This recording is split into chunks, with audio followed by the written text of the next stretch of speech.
Hello student, मैं अर्चना त्रिपाठी स्वागत करती हूं आप सभी का अपने यूट्यूब चैनल पर। और आज मैं आप सभी के लिए लेकर आई हूं काव्य के यानी कि गद्य खंड के कुछ महत्वपूर्ण प्रश्न। तो आइए पढ़ते हैं। काव्य खंड के ये कुछ महत्वपूर्ण क्वेश्चन हैं जो कि बोर्ड के एग्ज़ाम में अधिकतर पूछे जाते हैं। तो ये बहुत ही इम्पोर्टेंट क्वेश्चंस हैं, इनको आपको अपनी कॉपी पे नोट कर लेना है और याद भी करना है। देखते हैं पहला क्वेश्चन क्या है। तो पहला क्वेश्चन पूछा है प्रेमाश्रयी काव्यधारा के दो कवियों के नाम लिखो। पहला क्वेश्चन है प्रेमाश्रयी काव्यधारा के दो कवियों के नामोल्लेख कीजिए। तो इसका जो उत्तर है वह है प्रेमाश्रयी काव्यधारा के जो पहले कवि हैं वो है मलिक मोहम्मद जायसी और ये हैं कुतुबन। दो प्रमुख जो कवि हैं वह हैं मलिक मोहम्मद जायसी और कुतुबन। सेकंड क्वेश्चन है ज्ञानाश्रयी शाखा के प्रमुख कवि का नाम लिखिए। तो ज्ञानाश्रयी शाखा के प्रमुख कवि का जो नाम है वह है कबीर दास। आपको ये याद कर लेना है, ज्ञानाश्रयी शाखा के प्रमुख कवि का नाम है कबीर दास। तीसरा क्वेश्चन देखते हैं, राम भक्ति शाखा के प्रमुख कवि का नाम लिखिए। राम भक्ति शाखा के प्रमुख कवि का नाम लिखिए। तो उत्तर है इसका राम भक्ति शाखा के प्रमुख कवि हैं गोस्वामी तुलसीदास। गोस्वामी जो तुलसीदास हैं यह राम भक्ति शाखा के प्रमुख कवि हैं। अगला क्वेश्चन देखते हैं। अगला क्वेश्चन है तुलसी कृत दो ब्रज भाषा में रचित रचनाओं के नामों का उल्लेख करिए। कि तुलसीदास जी के द्वारा रचित दो ब्रजभाषाओं में दो रचनाओं के नाम लिखिए। तो इनका जो उत्तर है तुलसी कृत सबसे पहली है विनय पत्रिका और गीतावली। विनय पत्रिका और गीतावली ये दो कृतियां हैं तुलसीदास की जो इन्होंने ब्रजभाषा में लिखी हैं, जबकि इनका जो रामचरितमानस है वो अवधी भाषा में लिखा गया है। तो ये याद करना है, तुलसी कृत दो ब्रजभाषा में रचित रचनाओं के नाम जो है वह विनय पत्रिका और गीतावली।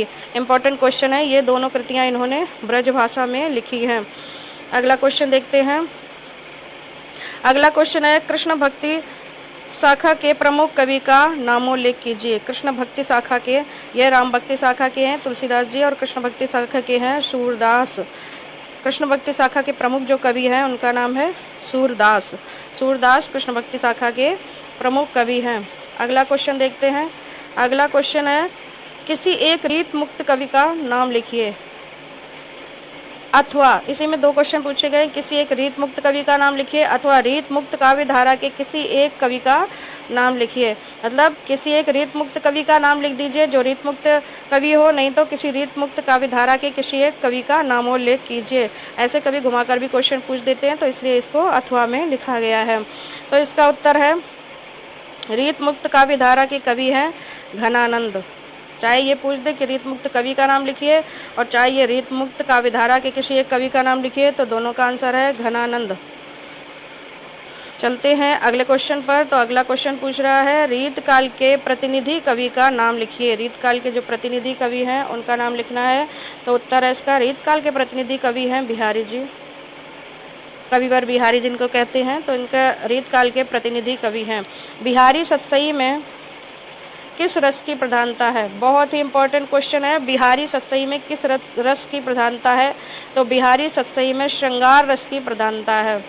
श्रृंगार रस की प्रधानता है। बिहारी सतसई में श्रृंगार रस की प्रधानता है। अगला क्वेश्चन है रीत काल की दो प्रमुख रचनाओं के नाम लिखिए। तो यह उत्तर है, थोड़ा सा मिसप्रिंट हुआ है इसमें। तो रीत काल की दो प्रमुख रचनाओं के नाम लिखिए। रीत काल की दो प्रमुख रचनाएं हैं कविकुल, कल्पतरु और छत्रसाल। कल्पतरु और छत्रसाल। चलते हैं अगले क्वेश्चन की तरफ। तो अगला क्वेश्चन हमारा है वो है हरिऔध जी का पूरा नाम लिखिए। ये तो ज़्यादातर बच्चों को पता होगा कि हरिऔध जी का जो पूरा नाम है वो है अयोध्या सिंह उपाध्याय हरिऔध। हरिऔध की उपाधि है इनकी अयोध्या सिंह उपाध्याय हरिऔध इनका पूरा नाम है। छायावाद की दो प्रवृत्तियों का उल्लेख कीजिए। उत्तर में है छायावाद की दो प्रवृत्तियाँ निम्नलिखित हैं। पहली है रहस्यवाद और दूसरी है स्वानुभूत। रहस्यवाद और स्वानुभूत यह है छायावाद की दो प्रवृत्तियाँ। बढ़ते हैं अगले क्वेश्चन की तरफ। अगला क्वेश्चन है प्रयोगवादी काव्य की दो प्रमुख विशेषताएं लिखिए। प्रयोगवादी काव्य की दो प्रमुख विशेषताएं लिखिए। तो प्रयोगवादी काव्य की दो प्रमुख विशेषताएं हैं अनुभूति व यथार्थ का संश्लेषण और निरंतर प्रयोगशीलता। अनुभूति या यथार्थ का संश्लेषण या निरंतर प्रयोगशीलता। आगे है तार सप्तक का प्रकाशन कब हुआ था? बहुत ही इम्पोर्टेंट क्वेश्चन है ये। तार सप्तक का प्रकाशन कब हुआ था, बहुत बार पूछते हैं बोर्ड के एग्जाम में। तो तार सप्तक का प्रकाशन वर्ष है 1943 यानी 1943 में। 1943 में इसका जो प्रकाशन वर्ष है वो है 1943। दिनकर की किन्हीं दो काव्य कृतियों के नाम लिखिए। दिनकर की किन्हीं दो काव्य कृतियों के नाम लिखिए, इनका अगला क्वेश्चन है। अगला इसका उत्तर है उर्वशी और परशुराम की प्रतिज्ञा। यह दिनकर द्वारा रचित काव्य कृतियां हैं। उर्वशी और परशुराम की प्रतिज्ञा, इनको याद करना है। उर्वशी और परशुराम की प्रतिज्ञा यह दिनकर द्वारा रचित प्रमुख जो है काव्य कृतियां हैं। बढ़ते हैं अगले क्वेश्चन की तरफ। तो अगला क्वेश्चन है भारतीय युग के किन्हीं दो प्रमुख कवियों के नाम लिखिए। ये बहुत इंपॉर्टेंट है, ये देखिए मैंने लिख भी दिया है, यहाँ पर लिखा हुआ भी है। वेरी इंपॉर्टेंट क्वेश्चन है, कई बार पूछते हैं ये। भारतीय युग के किन्हीं दो प्रमुख कवियों के नाम लिखिए। तो इसका उत्तर है भारतीय युग के दो अन्य प्रमुख कवियों में हैं प्रेमघन सर्वस्व जो इनकी ये कृति है, तथा प्रताप नारायण मिश्र। और इनका जो कृति है वह है प्रताप लहरी। प्रताप नारायण मिश्र उनकी जो ये कृति है वह है प्रताप लहरी है उल्लेखनीय। भारतीय युग के दो अन्य प्रमुख कवियों में आते हैं ये प्रेमघन, जिनकी की यह कृति है प्रेमघन सर्वस्व, तथा प्रताप नारायण मिश्र आते हैं जिनकी कृति है प्रताप लहरी। ये दोनों उल्लेखनीय हैं और इम्पोर्टेंट भी हैं। बढ़ते हैं अगले क्वेश्चन की तरफ। मलिक मोहम्मद जायसी के दो प्रमुख काव्य रचनाओं के नाम लिखिए।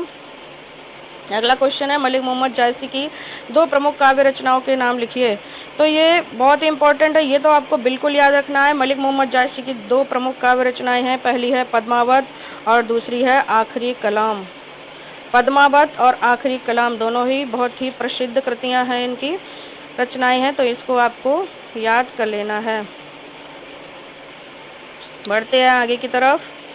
अगला क्वेश्चन है मोहिका हसेस की को हरही कहने वाले कवि का नाम क्या था। यह किसने कहा था मोहिका हसेस की को हरही, तो ये किसने कहा था, ये कहने वाले कवि का नाम क्या था। तो ये प्रस्तुत जो काव्य पंक्तियां हैं वह कहने वाले कवि का नाम था मलिक मोहम्मद जायसी। मलिक मोहम्मद जायसी ने ये कहा था कि मोहिका हसेस की को हरही, ये मलिक मोहम्मद जायसी की ने कहा था। ये काव्य पंक्तियां मलिक मोहम्मद जायसी ने कही हैं। अगला क्वेश्चन है निर्गुण भक्ति शाखा निर्गुण भक्ति काव्य धारा के दो प्रसिद्ध कवियों एवं उनकी रचनाओं का उल्लेख कीजिए।